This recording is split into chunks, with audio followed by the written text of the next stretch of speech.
next event, we're moving on to the high hurdles here. 110 for the men, 100 for the women. I think we just get the men out of the way real quick. Holloway's going to win. Let's just put that aside. Let's just put that in. Let's just talk. We don't need permanent ink. We don't talked enough about Holloway. We talked enough about Holloway in 2019 that he can have just he can have 10 seconds in this Olympic trials preview.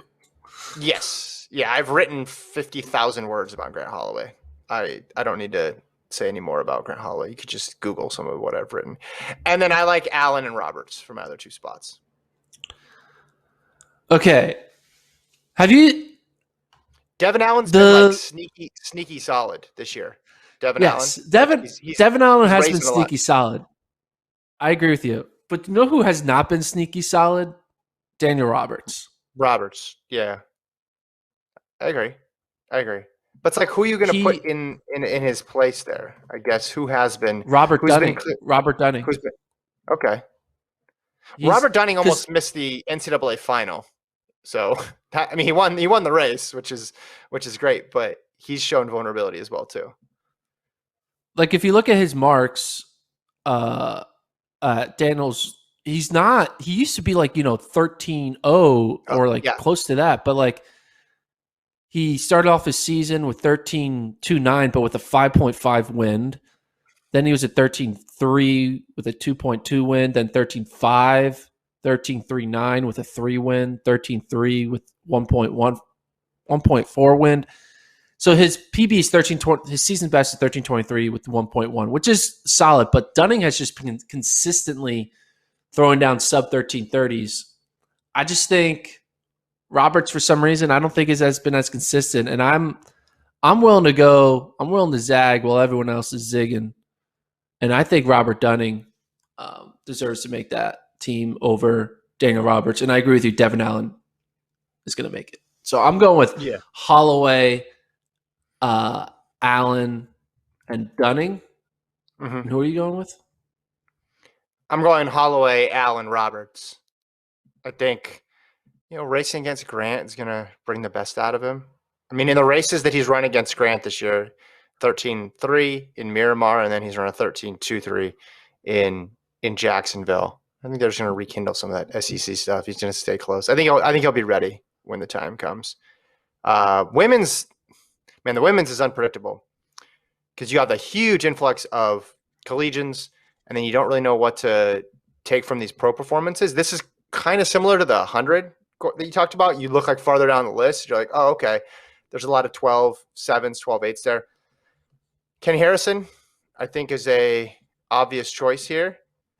I would say Tania Marshall, but she's scratched the final in the NCAAs, so I don't know if she's running or how healthy she's going to be. So that one is a bit difficult. And then you got to decide between the collegiate group, of which you talked last pod about with Anna Cockrell. In fact, you made it your lock of the meet, I believe, which was really strong. But you had Cockrell. Still believe in it. Still believe in my Anna Cockrell lock. But like between Marshall, Brissett, and Cockrell, you got a group there of collegians, and then on the pro side of things, you got Clemens, McNeil, Clay, McNeil's out. And Nelvis. McNeil's out. She's allowed to compete pending the completion of her case. So she's still allowed to compete in the race. So she's still there. I don't know what's going to happen with the case, but just for the purposes of this event and finishing top 3, I think you'd put those 4 together in one group, and then you'd put Cockrell, Brissett, Marshall in another group, and then Harrison in a third tier. But I got to admit, you talked me into Cockrell last race, and I think if Marshall runs, I think she's going to make it. I think it'll go Harrison, Marshall, Cockrell. If she doesn't run, I'm going to go Harrison, Cockrell, and then Christina Clemens for that third spot. So wait, McNeil can run, make the team. Does that mean the 4th place person is just going to be sitting, waiting to potentially be selected? Correct. She has not raced at all this year, so we have no idea what to expect. But okay, yeah, It seems What's your pick? like a crazy summer waiting if you get fourth and cheese in the top three. I'm going with Harrison, Cockrell, and Clemens. I want to put actually. You know what? Maybe Marshall's fine. She did tweet Olympic trials up next. Why? Okay. Maybe she's fine. So I'm going to go Harrison, Marshall, Cockrell. I'm going what my FloTrack ranking said. That's what I'm doing with. And it's changing to the guard. You know, there's no more like Queen Clay isn't running as well as she used to. Sharika Nelvis is not in the picture anymore. Nia Ali isn't even entered. Brianna McNeil hasn't run all year. She may be suspended. Dawn Harper Nelson, who's going to be in this race, isn't. It's not the normal Dawn Harper Nelson. She's in the twilight of her career. It's just a big changing of the guard, and this is kind of the start of it with the Marshalls, Cockrells, and Grace Starks of this world. Mm-hmm. Yeah, I wonder if there's another collegian that we're not thinking about who can creep in there as well too. But those people have kind of been running in the 12.7s as opposed to that 12.5 group though. But it's interesting that whole Cockrell making it the high hurdles and not the low hurdles thing is a fun story to watch.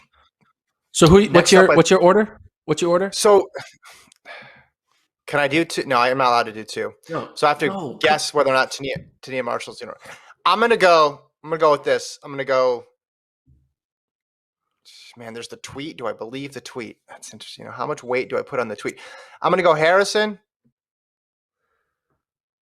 Cockrell, Clemens.